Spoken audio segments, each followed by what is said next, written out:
Bismillahirrahmanirrahim. Assalamualaikum warahmatullahi wabarakatuh. Yang saya hormati Ibu Kartika, nanti sebagai guru pemula, dan yang saya hormati pula Bapak dan Ibu guru sekolahnya SD Bersatu-Satu.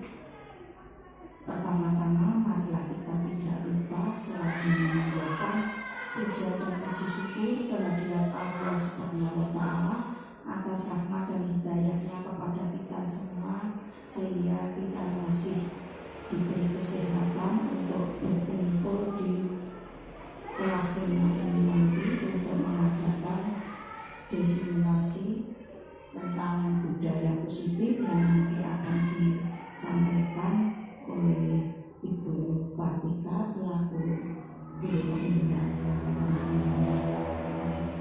Sholawat dan salam tidak lupa kita panjatkan kepada Nabi besar kita, Nabi Muhammad Sallallahu Alaihi Wasallam, yang syafaatnya kita nantikan di hari akhir nanti. Untuk selanjutnya, Bapak Ibu semuanya, mari ini nanti kita laksanakan untuk diseminasi ini nanti. Semoga jalan dari awal sampai akhir lancar dan menghasilkan hasil yang manfaat dan sukses. Kepada Ibu Kartika sebagai guru penggerak dan sebagai narasumber, ini langsung saja saya persilahkan. Mari. Akhir kata dari saya sekian. Wassalamualaikum warahmatullahi wabarakatuh.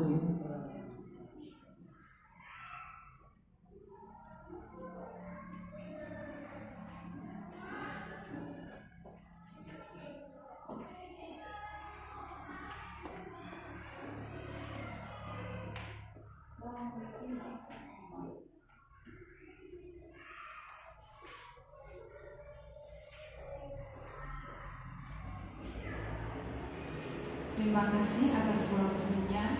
Sebelumnya saya ucapkan terima kasih dulu untuk Ibu SD Negeri Bersatu yang mau menyempatkan waktunya untuk diseminasi saya hari ini. Saya ucapkan banyak-banyak terima kasih.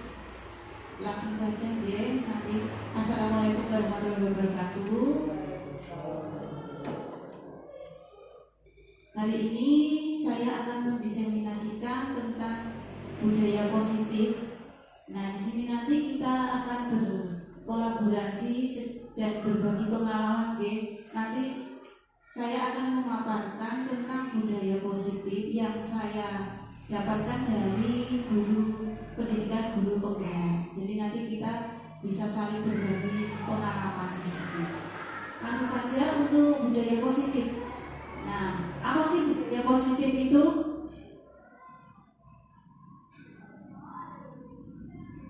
Nah, sebelum kita mengetahui apa itu budaya positif, kita akan menyanyikan lagu anti bullying. Nah, anti bullying ini termasuk salah satu budaya positif. Nah, monggo nanti bisa berdiri bersama. Nanti kita menyanyikan lagu tentang anti bullying, ya.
budaya positif itu?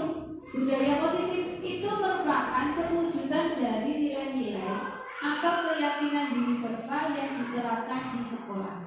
Budaya positif di sekolah itu tidak dapat diciptakan secara instan. Dalam penerapan budaya positif di sekolah diperlukan tuntunan dan pelatihan dari seorang guru. Jadi untuk budaya positif itu harus termotivasi dari dalam diri siswa sendiri dulu. Nah, biasanya itu guru menjadi contoh, menjadi teladan.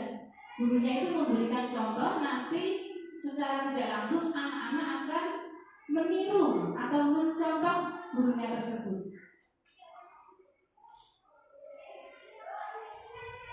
Sebelumnya itu budaya positif itu apa saja dong? Selain anti bullying, kemudian mungkin siswa yang bertanggung jawab, jujur, disiplin, itu salah satu karakter dari budaya positif. Nah, sebelumnya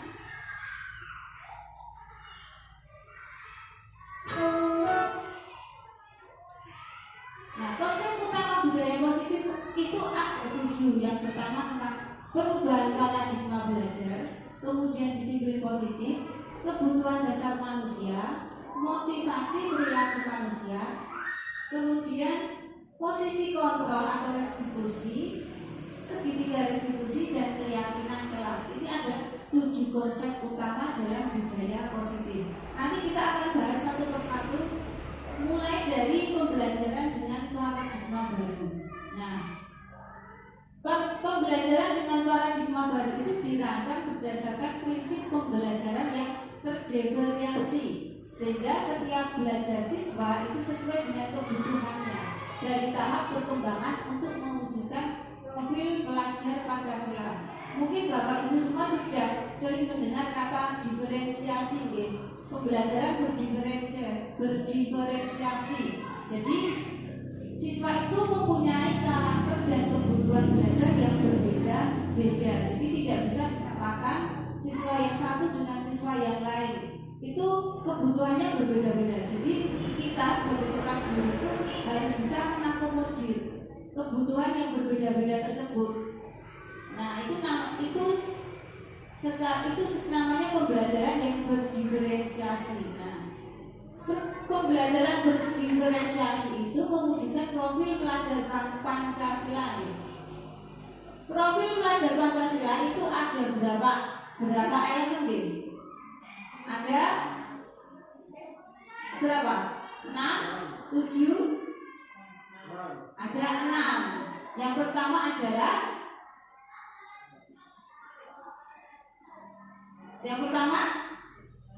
beriman dan bertakwa.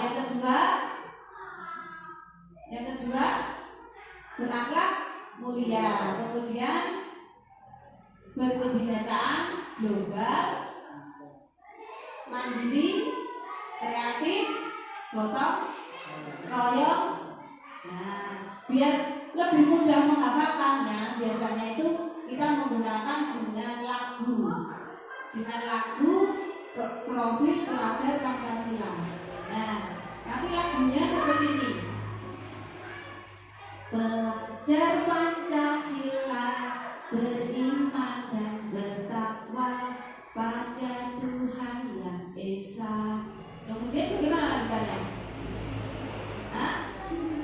Dan berakhlak mulia, kebinekaan global, gotong royong mandiri, kreatif dan bernalar kritis. Nah, nanti kita sama-sama nyanyi biar kita saling bisa hafal, kemudian nanti bisa kita tularkan ke peserta didik kita.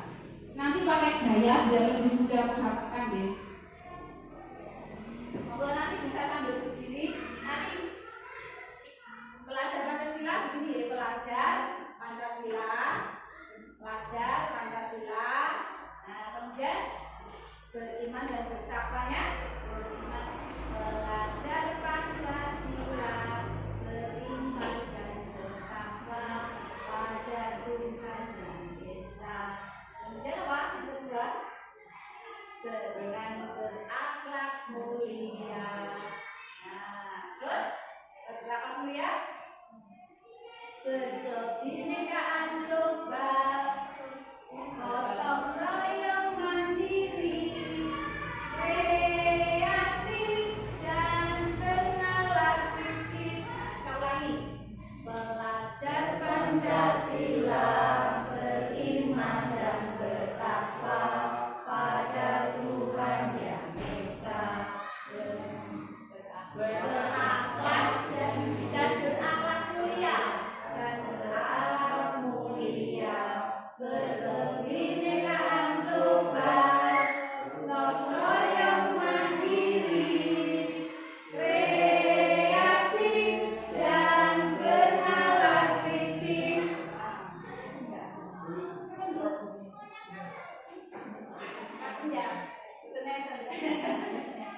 Yo, jawab Pak, belum makan. Yo, berdiri nggih.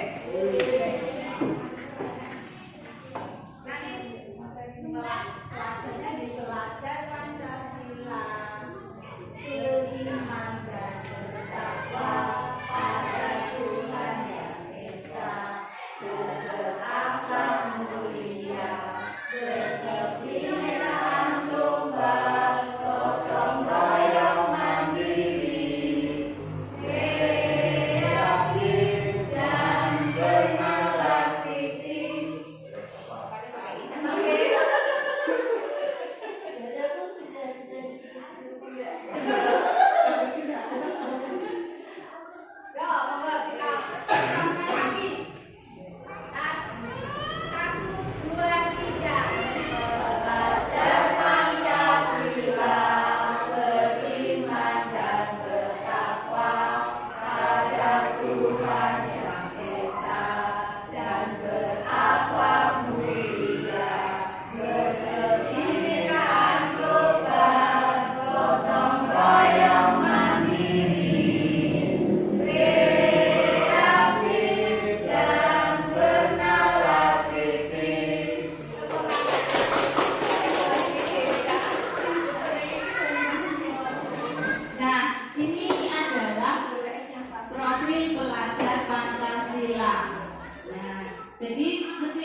Nah, sekarang kita lanjut ke selanjutnya adalah tentang disiplin positif. Salah satu budaya positif itu adalah disiplin positif.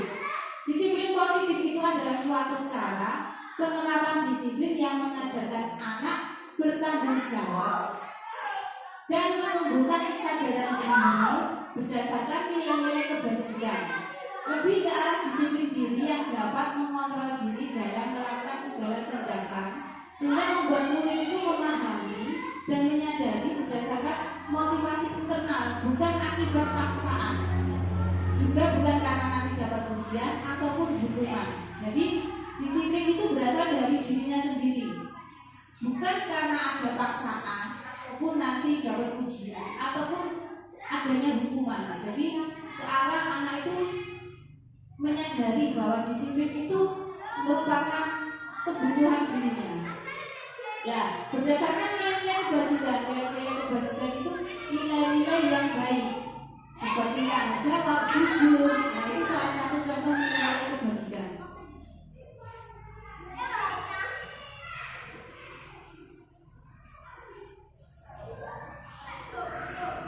Yang kedua, itu tentang kebutuhan dasar manusia. Kebutuhan dasar manusia itu ada 5. Jadi kebutuhan itu pertama itu kebutuhan bertahan hidup. Yang kedua kasih sayang dan rasa diterima. Kemudian penguasaan, kebebasan dan kesenangan.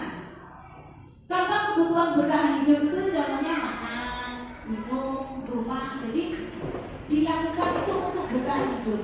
Kalau di siswa biasanya contohnya misalkan ada anak yang meminta bekal anak yang lain karena tidak membawa makanan. Nah, itu kita bisa cari tahu apakah itu kebutuhannya itu bertahan hidup, bisa masuk bertahan hidup nanti, atau bisa karena hanya kesenangan saja. Itu tergantung permasalahannya. Nanti bisa ditanyakan kenapa tidak membawa makanan. Nah, Ya tadi karena tidak di rumah tidak mungkin tidak orang tuanya tidak memasak, jadi anaknya itu lapar. Nah itu contoh kebutuhan dasar manusia yang bertahan hidup. Kemudian kasih sayang dan rasa diterima. Misalkan anak itu melakukan sesuatu karena di rumah kurang kasih sayang. Nah, jadi dia melakukan sesuatu yang mencari dia itu bisa mendapat perhatian, bisa mendapat kasih sayang. Nah, itu contohnya kebutuhan dasar manusia. Kemudian penguasaan itu biasanya bersifat ingin menguasai atau kekuasaan. Jadi seorang siswa itu melakukan sesuatu karena dia itu merasa dia itu berkuasa, ingin diakui. Kemudian kebebasan. Nah, ini merasa bisa bebas. Oh, saya kalau melakukan seperti ini itu saya merasa bebas. Kemudian kesenangan. Nah, ini kesenangan karena hanya kesenangan semata. Mengganggu temannya hanya karena senang aja. Dia senang melihat temannya itu nangis, itu gak senang. Nah, itu kebutuhan dasar manusia yang kesenangan. Jadi kebutuhan dasar manusia itu ada 5. Nah, kebutuhan dasar manusia itu tadi termotivasi karena perilaku manusia. Terjawab 3 motivasinya. Yang pertama, untuk menghindari ketidaknyamanan atau hukuman. Kemudian untuk mendapatkan imbalan atau penghargaan dari orang lain. Kemudian untuk menjadi orang yang mereka inginkan dan menghargai diri sendiri dengan nilai-nilai yang mereka percayai. Nah, selanjutnya tentang konsep disiplin dengan identitas yang gagal. Hukuman dan penghargaan. Kita akan belajar tentang hukuman dan penghargaan. Hukuman itu sesuatu yang menyakitkan, tidak nyaman. Murid takut, kemudian memaksa.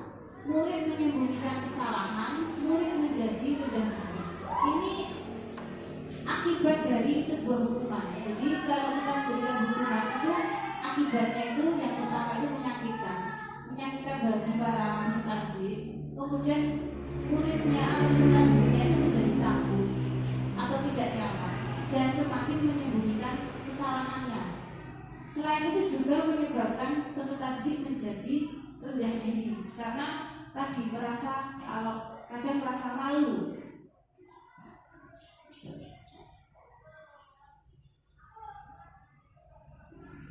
Yang kedua tentang penghargaan. Penghargaan itu seperti tidak efektif, kemudian bisa merusak hubungan. Jadi jika kita memberikan penghargaan kepada siswa, itu bisa membuat siswa lain menjadi iri. Nah, kemudian mematikan kreativitas. Selain itu juga menghukum dengan sistem ranking, kemudian merampas hak menghargai dirinya. Jadi kalau kita memberi penghargaan, kan misalkan kalau nilainya 100 nanti dapat uang 100.000. Nah, itu bisa membuka hubungan antara siswa dengan siswa yang lain. Jadi siswa yang lain itu merasa kemudian istilahnya wah kayak dapat 100. Nah, seperti itu. Jadi menciptakan hubungan yang tidak kondusif di dalam kelasnya. Kemudian tentang konsekuensi dan restitusi. Mungkin kalau hukuman, penghargaan, konsekuensi itu sering kita dengar. Mungkin yang masih belum kita pahami adalah tentang restitusi. Apa sih restitusi itu?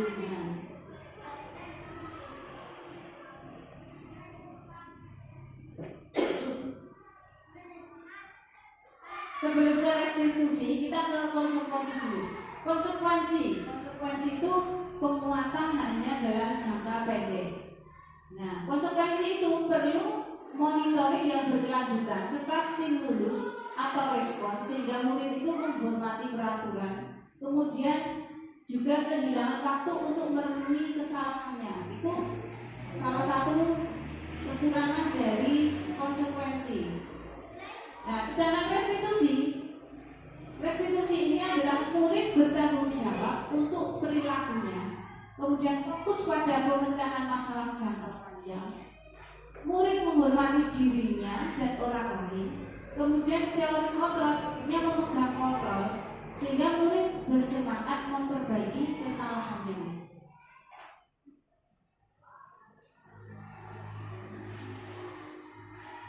Nah, ini adalah pengertian dan penerapan restitusi. Pengertian restitusi itu sebuah cara menanamkan disiplin positif pada murid. Restitusi bukan untuk menebus kesalahan, namun untuk belajar dari kesalahan. Tujuannya untuk memperbaiki hubungan. Jadi di dalam restitusi ini bukan anak menebus salah, oh ya salah kamu harus begini, itu tidak. Tapi bagaimana anak itu belajar untuk memperbaiki kesalahannya. Kemudian penerapan restitusi bukan menebus kesalahan, namun belajar dari kesalahan. Kemudian memperbaiki hubungan bersifat tawaran, bukan paksaan. Jadi anak itu bukan dipaksa, kamu harus minta maaf, tidak. Tapi kita tawarkan, kita beri tawaran bagaimana solusinya. Kemudian menuntut untuk melihat ke dalam diri, kemudian mencari kebutuhan dasarnya tadi. Oh, tadi itu kenapa kok melakukan tindakan tersebut? Kebutuhan apa yang dia inginkan? Kemudian fokus pada karakter, bukan tindakan. Dan menguatkan dan fokus pasca solusi.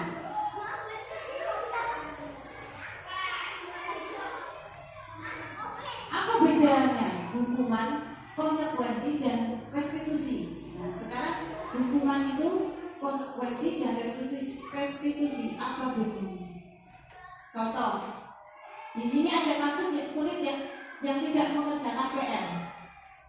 Hukuman, nah gurunya menghukum murid hormat ke bendera selama 10 menit. Itu namanya hukuman. Jadi dipaksa kalau tidak mengerjakan hormat 10 menit depan bendera. Nah, gurunya marah dan murid menjadi takut. Itu namanya hukuman. Kalau konsekuensi, guru memberikan konsekuensi untuk mengerjakan PR di saat istirahat. Jadi ada konsekuensinya. Tidak mengerjakan PR, kamu saat istirahat dikerjakan di ruang perpus. Nah, ini namanya konsekuensi. Jadi hukuman dan konsekuensi itu berbeda. Kalau hukuman itu muridnya jadi takut, gurunya marah. Kalau konsekuensi itu gurunya tegas dan menghormati peraturan.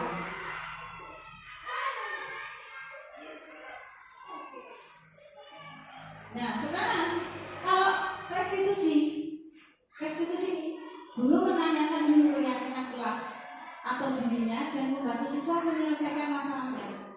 Guru terbuka dan siswa menghormati dirinya dan orang lain. Jadi gurunya nanti bisa menanyakan ke siswanya, misalkan apakah yang kamu lakukan ini kamu tidak mengerjakan PR ini sudah sesuai dengan keyakinan kelas kita. Nah, kira-kira solusinya apa? Nanti bisa diselesaikan dengan cara restitusi.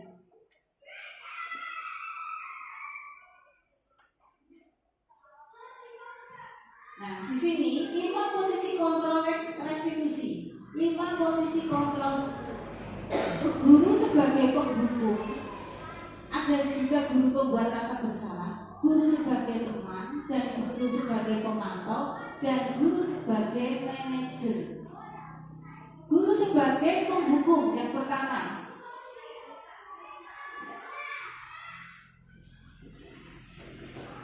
Contohnya, murid tidak memakai alat lengkap saat upacara. Kalau guru sebagai penghukum, nanti contohnya patuhi aturan sekolah, lalu berdiri di depan. Itu gurunya sebagai penghukum. Kalau guru sebagai pembuat rasa bersalah, nanti berapa kali bu guru harus memberitahu bu guru kecewa sama kamu. Nah, itu kata-kata seperti itu. Bu guru kecewa sama kamu. Itu membuat guru sebagai pembuat rasa bersalah. Kalau sebagai penghukum tidak memakai berdiri di depan, itu nanti sebagai guru sebagai penghukum. Sekarang sebagai teman, guru sebagai teman. Nah, sebagai teman, ayolah yang tertib buat berguru bangga. Kali ini tidak apa-apa, kamu salah. Kali ini tidak apa-apa, kamu salah. Jadi sebagai teman, Kemudian sebagai pemantau, kamu sudah melanggar apa peraturan dan konsekuensinya. Nah, itu sebagai pemantau.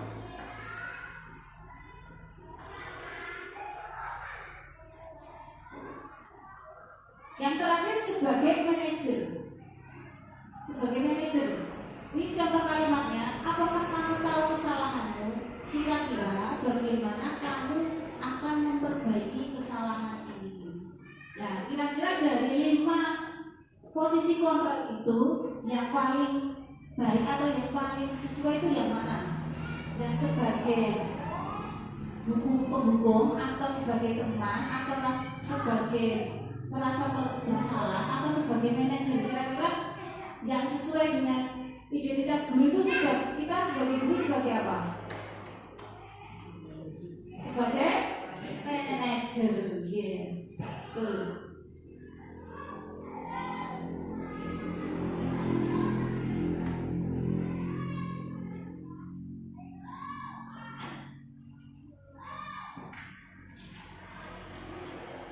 Selanjutnya kita ke keyakinan kelas. Jadi sesuatu yang dilakukan itu sebelumnya itu kita harus melakukan atau membuat keyakinan kelas dulu. Keyakinan kelas itu merupakan salah satu disiplin positif yang dapat diterapkan dalam membangun budaya positif di lingkungan sekolah. Dengan adanya sebuah keyakinan kelas dalam setiap kelas, diharapkan mampu mewujudkan tujuan dari pendidikan yang lebih berorientasi kepada profil pelajar Pancasila. Jadi sebelum ke restitusi hukuman itu kita harus membuat keyakinan kelas dulu.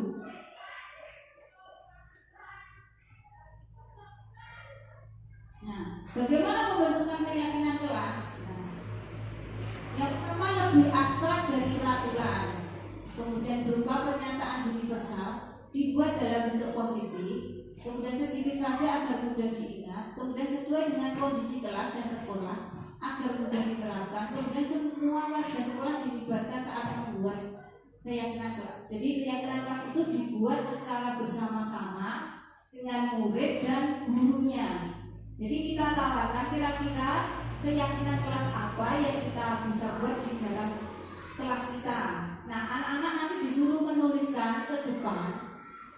Misalkan tidak boleh buang sampah di kelas. Nanti anak-anak biar mencari sendiri kira-kira keyakinan apa yang bisa dibuat oleh anak.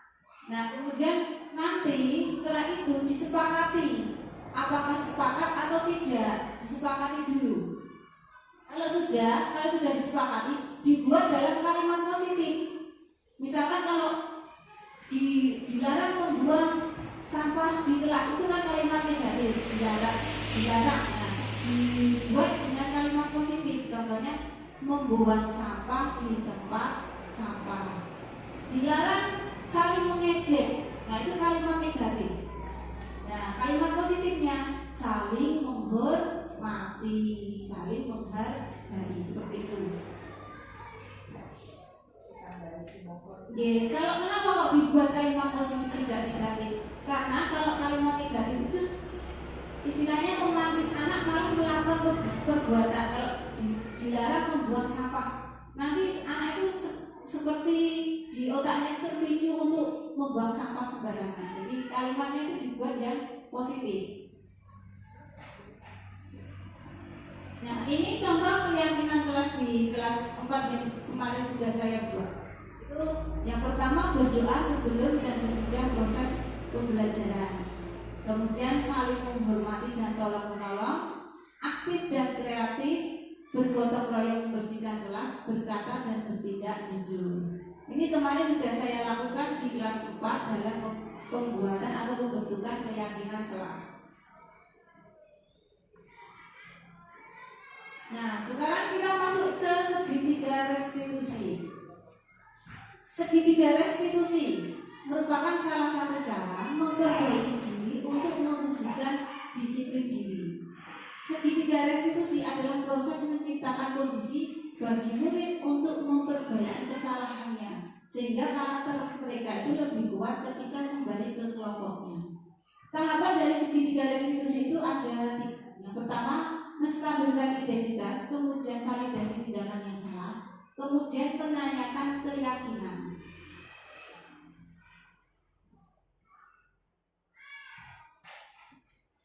Nah, menstabilkan identitas. Contoh kalimatnya itu nanti seperti ini, berbuat salah itu tidak apa. Tidak ada manusia yang sempurna. Kita sebagai manusia pasti pernah berbuat salah. Nah, kita bisa menyelesaikan ini. Bu guru juga pernah melakukan kesalahan. Nah, itu contoh-contoh menstabilkan identitas anak lebih dulu. Jadi kalau ada sebuah kasus, itu kita menstabilkan identitas anak dulu. Nah, kalimatnya bisa seperti itu. Berbuat salah itu tidak apa-apa. Tidak ada manusia yang sempurna. Jadi anak itu bisa merasa tenang dulu. Kemudian kita validasi tindakan yang salahnya, memberikan pernyataan positif. Contohnya, contoh kalimatnya, kamu pasti bisa berbuat lebih buruk daripada ini, tapi kamu tidak melakukannya. Kamu pasti punya alasan mengapa kamu meninggalkan pelajaran.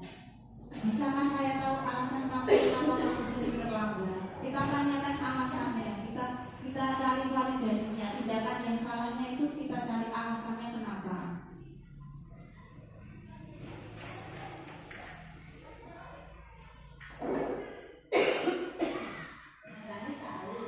Nah, ini contohnya. Saya mempraktekkan tentang menstabilkan identitas.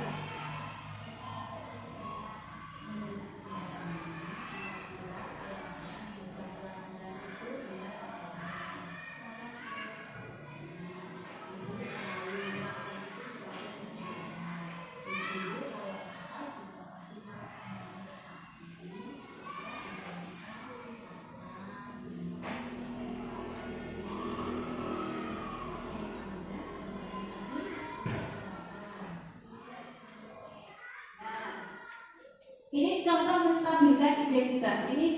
Ini praktek segitiga restitusi.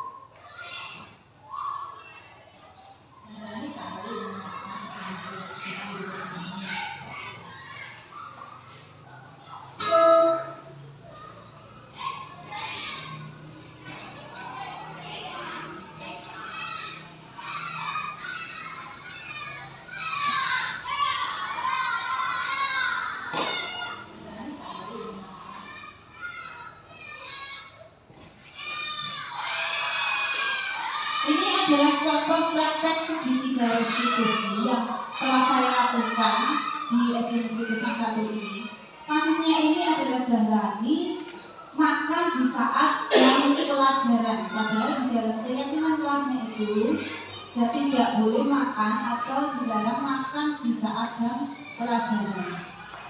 Nah, di sini langkah pertamanya adalah menstabilkan identitas. Kita bisa lihat.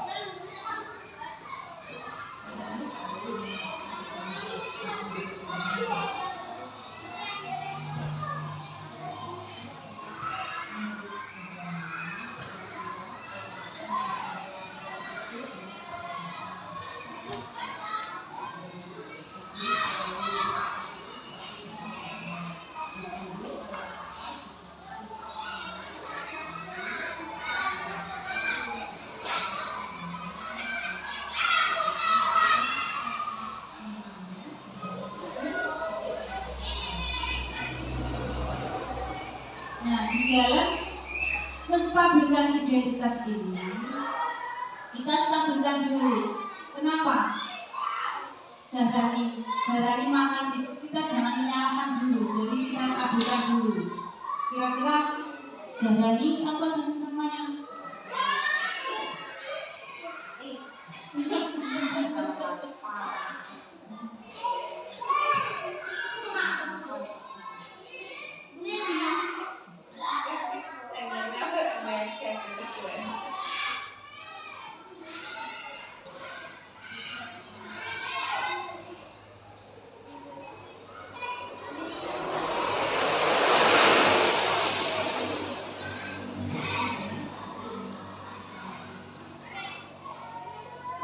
Dalam tindakan menstabilkan identitas ini, kita tidak langsung menyalahkan Zahraninya.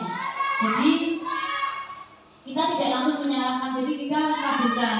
Kalau melakukan kesalahan itu tidak apa-apa, semua itu pasti punya salah. Jadi kalau bu guru pun juga begitu, kalau bubur lapar itu pasti makan. Nah kita stabilkan dulu, tidak langsung menyalahkan. Oh kamu salah, kamu makan di kelas, tidak seperti itu. Jadi kita stabilkan dulu bahwa suatu kesalahan itu tidak apa-apa, karena semua manusia pasti melakukan kesalahan. Jadi anak itu tidak merasa takut dulu. Kemudian langkah yang kedua adalah tentang validasi tindakan.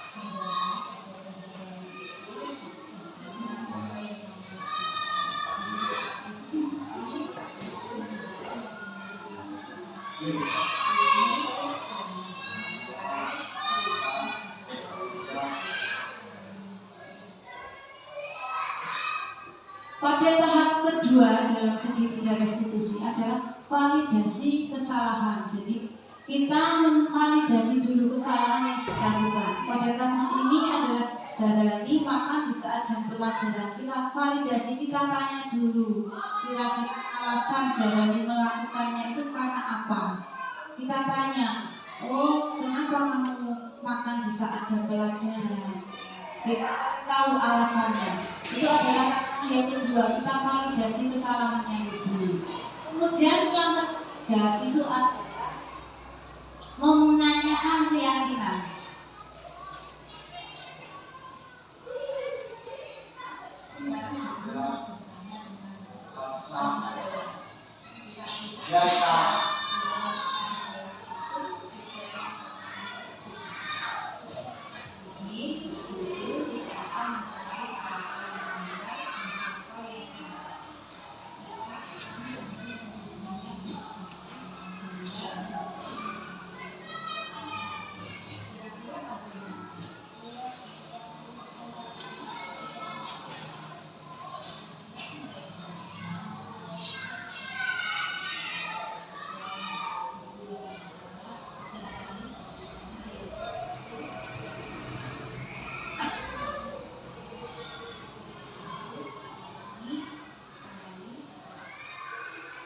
Nah, di tahap yang ketiga dalam segitiga restitusi adalah menanyakan keyakinan. Kira-kira sudah sesuai dengan keyakinan di kelas belum? Nah, kita tanyakan pada peserta didiknya. Dalam hal ini kasusnya Zahrani tadi kita tanyakan, Zahrani sudah sesuai dengan keyakinan kelasnya belum? Tindakannya sudah sesuai dengan keyakinannya belum? Ternyata belum.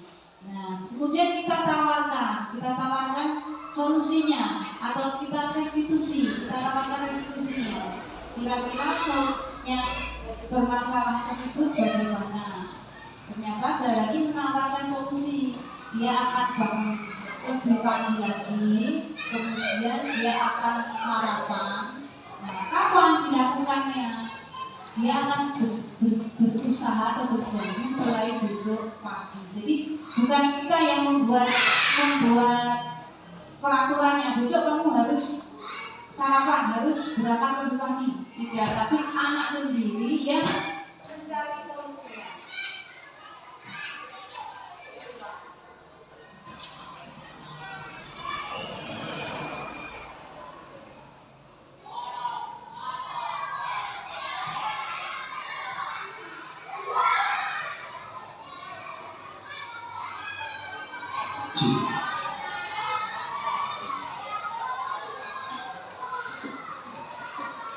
Jadi di dalam menanyakan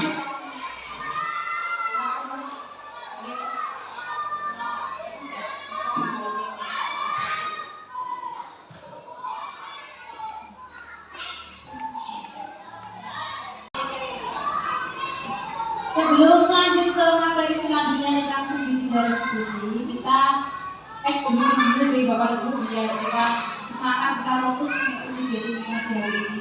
Nanti silakan berdiri, cari pasangan jenengan, cari dua orang, kita berpasang-pasangan deh.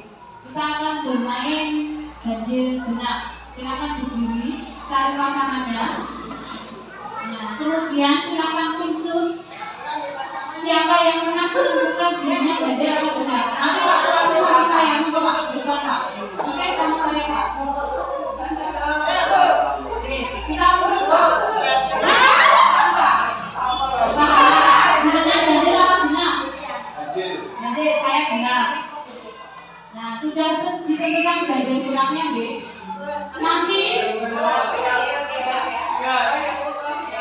Nanti yang saya sebutkan itu nanti tangannya diangkat. Contohnya 5 itu ganjil apa genap? Ganjil berarti nanti yang ganjil yang ke atas. 2 genap berarti nanti yang genap yang ke atas. Itu ya. Yang saya sebutkan itu yang menarik. Yang saya sebutkan itu yang ditarik ke atas. Kita latihan dulu. Contoh, coba. Dengan apa? Jadi kalau benar, misalkan 2. Jangan bersih angkat tangan saya. Oke. Dan saya benar. Misalkan kalau 3, jadi benar yang saya yang narik benar. Jadi yang saya sebutkan dan mengangkat. Oke. Ayo. 2 tambah 3.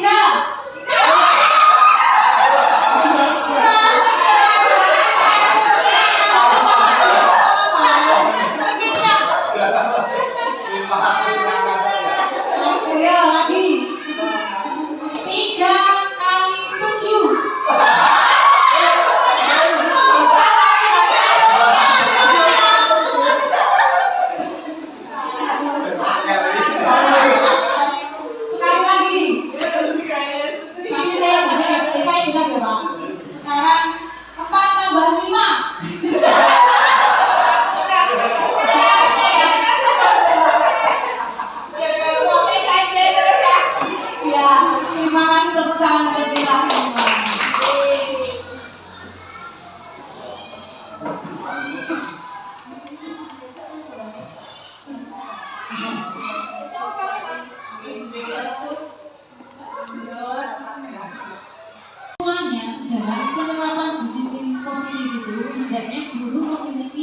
Standar kepribadian, profesional dan sosial yang baik, di mana guru mampu berefleksi pada posisi kontrolnya saat ini. Bagaimana perjalanan dirinya sebagai seorang among atau sebagai posisi sebagai manajer yang menuntun murid-murid menjadi insan yang mandiri, merdeka dan bertanggung jawab. Jadi dalam menerapkan disiplin positif itu, yang pertama itu kita harus menjadi contoh atau teladan bagi para peserta didik kita. Kemudian disiplin itu juga harus berasal dari dirinya sendiri. Jadi bukan karena paksaan, ataupun karena penghargaan, ataupun karena pujian. Jadi kita tumbuhkan dari dalam diri siswanya. Oh, saya harus berperilaku disiplin itu karena apa? Jadi ada motivasi dari dirinya. Selain itu juga kita harus memberi contoh teladan. Kalau kita melakukan disiplin positif, pasti peserta didik kita juga akan meniru, akan mencontoh dirinya. Seperti itu. Nah, mungkin dari diseminasi yang saya lakukan hari ini adalah tentang budaya positif. Cukup sekian dan terima kasih. Mungkin ada pertanyaan yang bisa saya diberikan kepada saya, atau mungkin ada sharing pendapat bisa diutarakan di sini. Waktu dan tempat saya berikan. Melang Mbak, lagi ditanggung gawe. Jadi kita beli kok.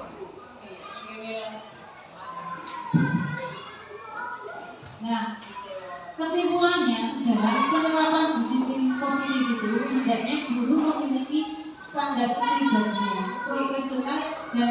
yang baik, di mana guru mampu berefleksi pada posisi kontrolnya saat ini.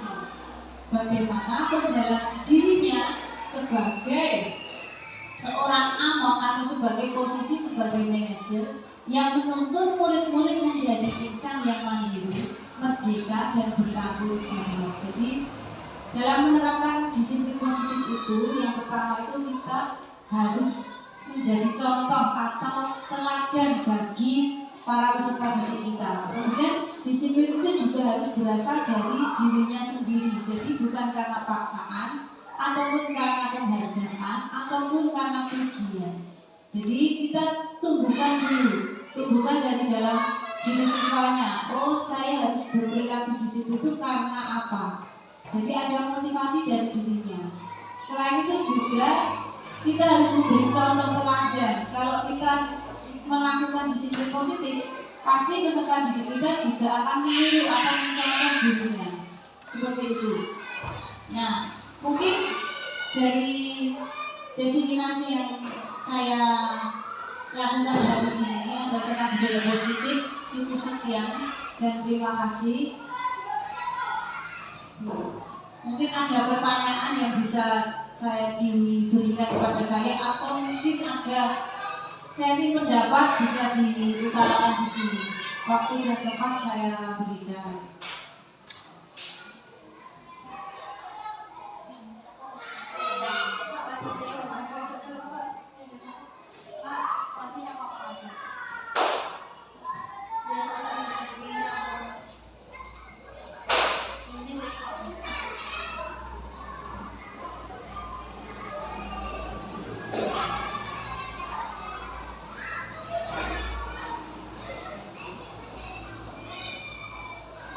Ya, saya akan bertanya. Yang pertama adalah tentang validasi permasalahan. Apakah dalam validasi permasalahan anak, apakah kita bisa memberikan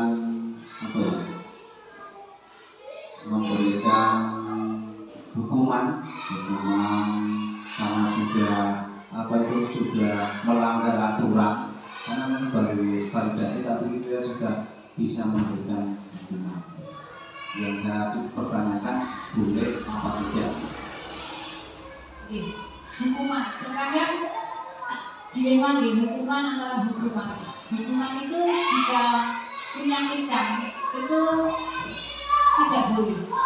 Jadi hukuman itu sifatnya menyakitkan. Jadi kita itu dilarang memberikan hukuman kepada siswa.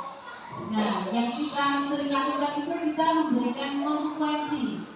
Jadi bedanya hukuman dan konsekuensi. Kalau hukuman itu menyakitkan, misalkan disuruh berlari di lapangan, berdiri di dekat bendera, tidak memakai sepatu, berkeliling, itu hukuman. Jadi tidak boleh kita berikan hukuman. Tapi yang sering kita lakukan adalah konsekuensi. Jadi kalau tidak mengerjakan PR, kerjakan di luar, itu konsekuensi. Jadi tidak menyakitkan. Nah, yang lebih tepatnya itu kita memberikan restitusi atau solusi dari permasalahan, biar anak itu sadar dan menjadi orang yang lebih baik. Sehingga saat kembali ke kelompoknya itu anak menjadi lebih baik.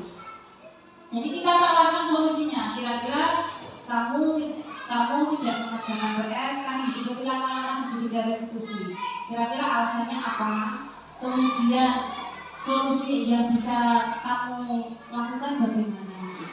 Nah, terus misalkan saya akan minta maaf Pak, saya akan mengerjakan PR, itu restitusi. Kita tawarkan solusinya. Mulai kapan? Restitusi. Jadi anak itu mencari solusi untuk permasalahan dirinya sendiri. Jadi sekali lagi untuk hukuman itu tidak boleh. Jadi sebenarnya kalau secara pribadi itu disiplin itu keras. Jadi ada hukuman gitu. Kadang hukuman itu juga berat. Tapi dalam arti hukuman itu tidak menyakiti fisik atau sering kita lakukan dengan konsekuensi. Jadi bukan hukuman memberikan hukuman fisik. Nah, seperti itu Pak. Terima kasih.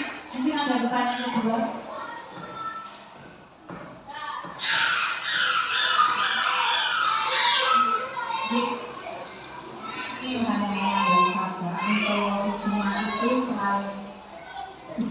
musik tidak boleh ada lagi hubungan yang menyakitkan hati, menimbulkan perasaan anak itu begitu.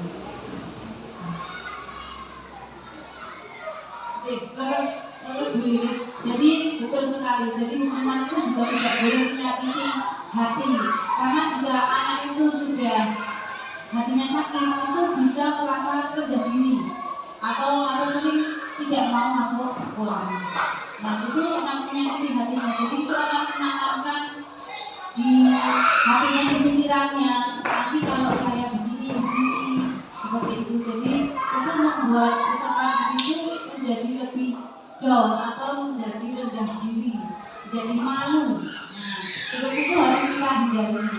Jadi kita harus menanamkan disiplin positif seperti itu.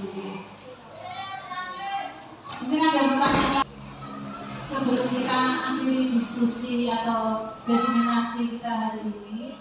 Nanti akan saya tampilkan video tentang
kira-kira dari video yang saya tampilkan tadi, apa yang bisa kita ambil? Kita ambil intinya. Coba mungkin Bapak Ibu bisa memberi masukan. Kira-kira itu intinya apa dari video itu? Coba. Orang yang memberikan inspirasi tidak bagi orang lain untuk melakukan hal yang serupa. Seorang yang memberikan motivasi atau inspirasi untuk melakukan tindakan yang serupa. Tadi videonya itu bercerita tentang seorang anak yang berangkat ke sekolah, kemudian ada pohon tumbang. Dari awal itu di situ tidak ada yang peduli. Pertamanya itu tidak peduli. Semuanya bottom up. Polisi pun hanya terakhirnya dijual film.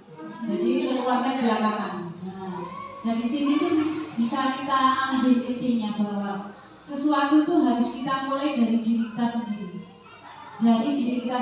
Kita itu harus tergerak, hati kita tergerak, maka kita akan bergerak. Kemudian kalau kita hati kita tergerak kemudian bergerak, kita yakin, kita percaya pasti kita bisa menggerakkan orang lain. Jadi seperti itu tadi, anak kecil tadi itu tergerak untuk menyelesaikan suatu permasalahan. Kemudian dia langsung bergerak melakukan tindakannya dan ternyata mampu menggerakkan orang-orang di sekitarnya. Nah, seperti itu. Jadi tidak yang kecil, tidak yang muda, tidak yang dewasa, tidak yang tua. Itu sesuatu tuh harus dimulai dari diri kita sendiri. Sehingga hati kita tergerak, kemudian kita bergerak, niscaya kita mampu menggerakkan orang lain. Tidak peduli, misalkan ada orang-orang yang menyepelekan kita, tidak usah kita hiraukan. Jadi kita gandeng orang-orang yang sefrekuensi dengan kita.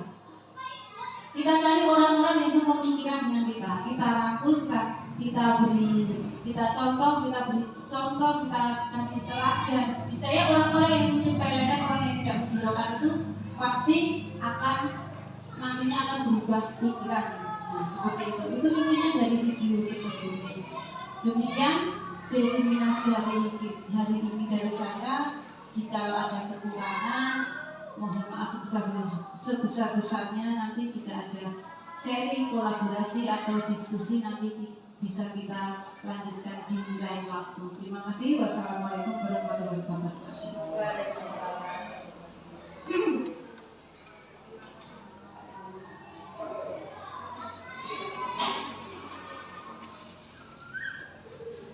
Bapak Ibu semua yang saya hormati, terima kasih atas pelaksanaan ini, terutama kepada KPK yang sebagai penggerak dan sebagai narasumber. Saya mengucapkan terima kasih sekali, dan semuanya juga dihibur atas ini tadi. Kita semua bisa ilmunya bisa kita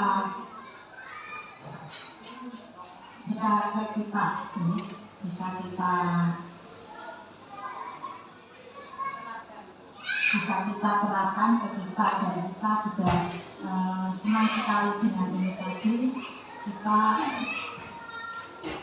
mengambil hikmahnya. Mungkin kita belum pernah melakukan itu, misalnya dari segi mendidik anak kedisiplinan itu masih melakukan dengan hukuman. Sekarang dengan ini tadi kita punya pengalaman, nanti mendidik anak-anaknya dengan restitusi, dengan kebaikan, bukan hukuman begitu. Terima kasih sekali. Akhir kata dari saya, wabillahi taufiq wal hidayah. Wassalamualaikum warahmatullahi wabarakatuh.